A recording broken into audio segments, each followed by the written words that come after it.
Ethiopia, Sudan trade accusations in dispute over border zone. Africa world. Ethiopia Tuesday claimed Sudanese forces were pushing further into a contested border region, while Khartoum said 5 Sudanese women and a child were killed in the same area a day earlier. The two Horn of Africa nations have long feuded over the Al-Fashqa region, where Ethiopian farmers cultivate fertile land claimed by Sudan. In early December, Sudan accused Ethiopian forces and militias of ambushing Sudanese troops along the border, leaving 4 dead and more than 20 wounded. Ethiopia, for its part, said last week that Sudan's military had organized attacks by using heavy machine guns and that many civilians have been murdered and wounded. Dina Mufti, spokesman for Ethiopia's foreign ministry, on Tuesday said Sudanese forces were still advancing into the border region, calling the move an unacceptable and counterproductive violation of international law.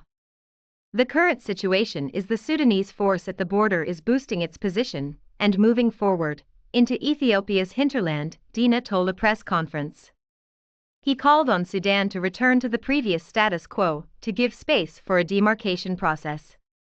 Ethiopia always gives priority to peace and respects international norms. However, Ethiopia has its limit, he said.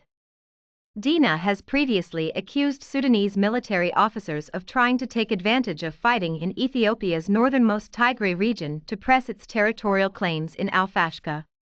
Later Tuesday, Sudan said armed Ethiopians had killed 5 women and a child in an attack in the same area the previous day. This regrettable incident occurred in the Al-Fashqa region, 5 kilometers from the border with Ethiopia, Sudan's foreign ministry said.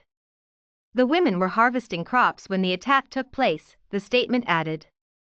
Sudan has condemned in the strongest terms this brutal aggression and denounced the targeting of defenseless civilians, it said.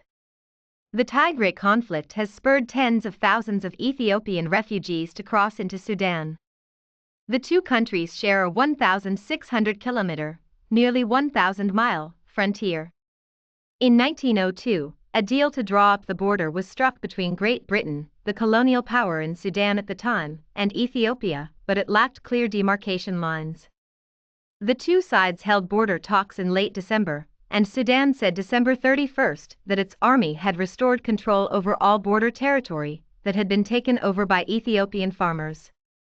The border dispute comes at a sensitive time for ties between the two countries, which are also along with Egypt trying to reach a deal over Ethiopia's massive Grand Ethiopian Renaissance Dam on the Blue Nile River.